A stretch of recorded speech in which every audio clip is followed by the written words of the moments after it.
और तो दिल्ली की पुलिस ने अवैध टेलीफोन एक्सचेंज का भंडाफोड़ किया है। अवैध टेलीफोन एक्सचेंज वाला ये गिरोह हर दिन सरकार को करीब 1 करोड़ रुपए के राजस्व का नुकसान पहुंचा रहा था। पुलिस को आशंका है कि इस गिरोह के तार आतंकियों से जुड़े हो सकते हैं। दिल्ली पुलिस के हत्थे चढ़े ये शातिर अब तक देश को 100 करोड़ का चूना लगा चुके हैं। इनको अवैध टेलीफोन एक्सचेंज चलाने के जुर्म में गिरफ्तार किया गया है। ये आरोपी न केवल सरकारी खजाने को चूना लगा रहे थे, बल्कि सुरक्षा के लिए भी गंभीर खतरा बन गए थे। दिल्ली पुलिस के सेंट्रल डिस्ट्रिक्ट के साइबर सेल ने एक ऐसे साइबर गैंग का पर्दाफाश किया है जो फर्जी टेलीफोन एक्सचेंज चलाता था। ये टेलीफोन एक्सचेंज देश के लिए बड़ा खतरा बन चुका था। दरअसल ये किस तरह का एक्सचेंज था जिसमें वीआईपी कॉल्स के जरिए इंटरनेट कॉलिंग पाकिस्तान से होती थी। जांच एजेंसियों को चकमा देने के लिए ये लोग VoIP यानी वॉइस ओवर इंटरनेट प्रोटोकॉल का उपयोग करते थे। इसमें सिर्फ इंटरनेट की जरूरत होती है और कॉल को ट्रेस करना आसान नहीं होता। इस एक्सचेंज में सिर्फ इनकमिंग कॉल होती थी और माना जा रहा है कि इसका इस्तेमाल आतंकी गतिविधियों में भी हो रहा था।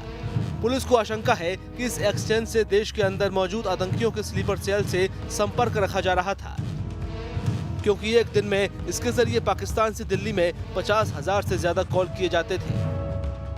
इसके अलावा नेपाल और गल्फ कंट्रीज से भी दिल्ली में कॉल आते थे। पुरानी दिल्ली का एक काफ़ी भीड़भाड़ वाला इलाका है, सीताराम बाज़ार, वहाँ पे ये चला रहे थे एक घर के अंदर। और इनको जो भी नॉलेज इन्होंने जहाँ तहाँ से इकट्ठी की थी उसमें रिपेयर करके और कुछ जुगाड़ लगा के और जैसे करके इन्होंने एक टेलीफोन एक्सचेंज टाइप खड़ा कर दिया।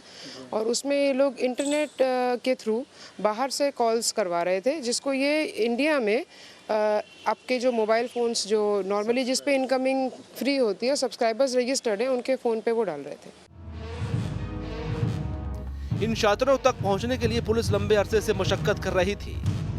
दरअसल इस साल फरवरी में हौज खास थाने में धोखाधड़ी का केस दर्ज हुआ था, जिसमें एक आरोपी की गिरफ्तारी से पुलिस को इस अवैध एक्सचेंज का सुराग लगा, लेकिन आरोपी ठिकाना बदलकर पुलिस से बचते रहे। आखिर में साइबर सेल ने पुरानी दिल्ली इलाके में रेड के बाद बाकी 4 आरोपियों को दबोच लिया। इनमें से एक आरोपी मुंबई में भी अवैध टेलीफोन एक्सचेंज चलाने के आरोप में फरार चल रहा था। मामला फरवरी में हमारे नोटिस में आया था।